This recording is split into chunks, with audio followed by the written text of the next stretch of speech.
Hello, everyone, and welcome to Tabor Talk. So, we got some good news today, right? So, we all heard about the elections in England and France. So, the Labour Party was successful. Oh my God. Keir Starmer in England and in France beat off the far right Le Pen. Marcon. So two victories where everyone was clamoring, "Oh my God, these far right, extreme right wing kind of Trumpian candidates are gonna be successful and triumph. What's happening? What's happening here? Is this a takeover of these sort of authoritarian type candidates?" Nope, wrong, and the polls were dead wrong. In fact, just the opposite. In fact, complete opposite. Landslide in both. All right, some more good news here. President Biden is totally sounding confident.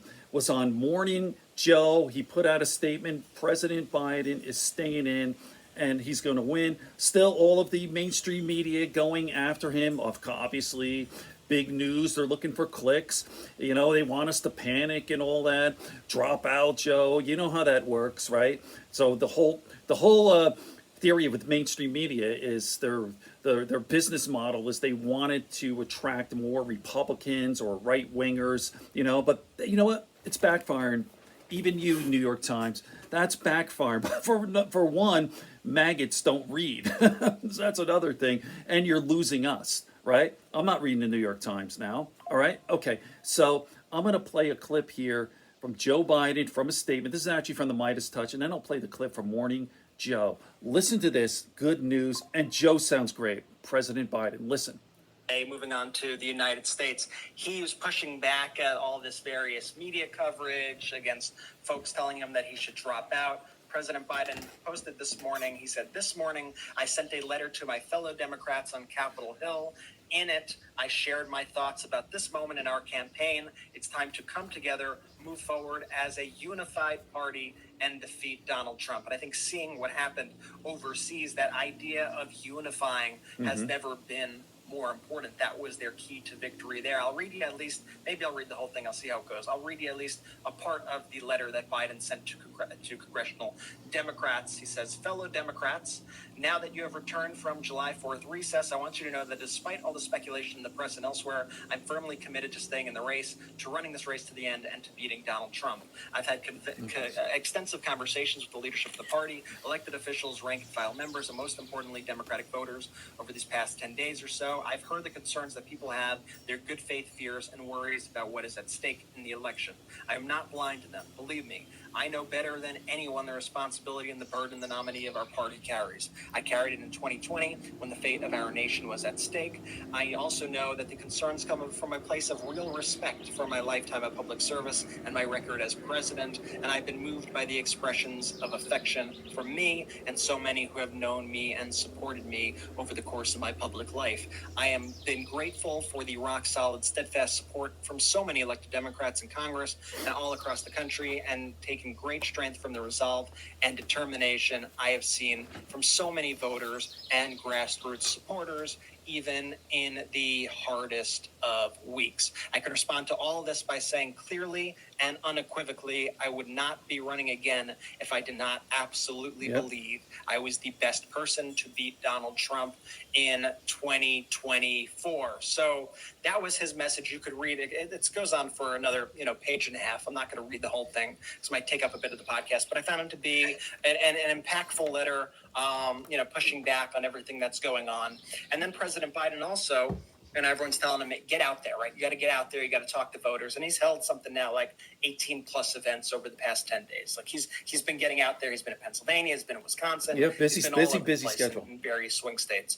President Biden also today called in to Morning Joe to make He sounds his case great as well. here. And Listen. I thought President Biden sounded incredibly forceful as well in this phone call. Right and I'll on play you a clip. point. Here's the first clip where he says the Listen. bottom line, not going anywhere. The bottom line here is that we're not going anywhere.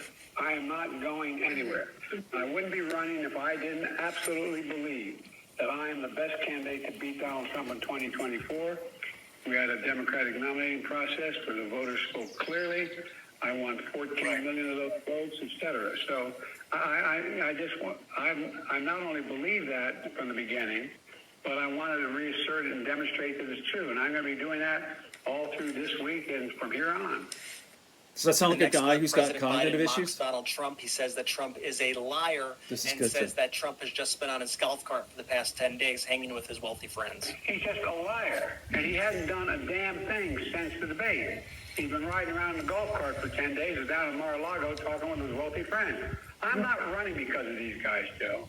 I'm running because, and you know me well enough to know this from the very beginning, I ran because I never bought on in the trickle-down economic theory. I never bought into the notion that we have to walk away from the rest of the world and cave to Putin or anybody else. I've never believed any of that. And I'm confident that's what the American people are. So what I did was I went out and I wanted to make sure that there wasn't any slippage at all. And with the average voter, I don't care what the millionaires think.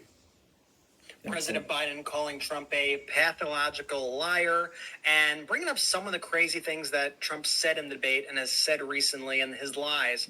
And it was just like, what the hell are we even talking about here? Like, are you listening to this individual? He's a pathological liar. He lied about Roe. He refused to accept the outcome of the election. He refused to condemn January 6th. And he says, they claim, he spoke with Putin before he invaded. What the hell are we doing, Joe? What are we doing? This is bizarre. It's a good question. President Biden was asked a question by Mika on Morning Joe, asking him, how could you assure the American people that that night during the debate was just a fluke? Here was his answer. How can you assure the American people that you won't have another night like the one you did in Atlanta? Look at my career. I've not had many of those nights. It was a terrible night, and I really regret it happened. But the fact of the matter is, how can you assure you're going to be on faith not going to intervene on your way to go to, work tomorrow? Age wasn't, the idea I'm too old. Created over 15 million jobs, 21 million insured for the ACA, beat Big Pharma, relieved student debts for 5 million people, first black woman in the court. So I think I had a significant... His record shows it's so impressive. That's how I'd measure me what I've done. And by the way, in terms of my neurological capacity, Listen to this. I had a neurological physical as well in February. It's released. I released all my records. All of them. And I have a neurological test every single day. Try sitting behind this desk and making these decisions. You know it. Both of you know it. They know it. I'm not bad at what I do. And now, it doesn't mean I never make a mistake. I do. But I'm making a... There you go. I'm Eugene. Okay, so there you go. And by the way, disgraceful behavior from the White House press corps last night about the neurological stuff. I'll do another video about that. So there you go. He sounds great. I'm going to throw up another Gen Zer.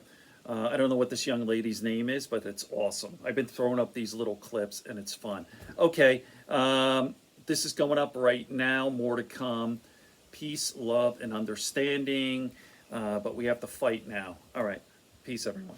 Okay, if you made it this far, like and subscribe and spread it around. It helps with the algorithm. We're a very small channel, 1,100 subscribers. Let's get to 10,000, and then I'll do some long-form podcasts, as I promised. Peace, everyone.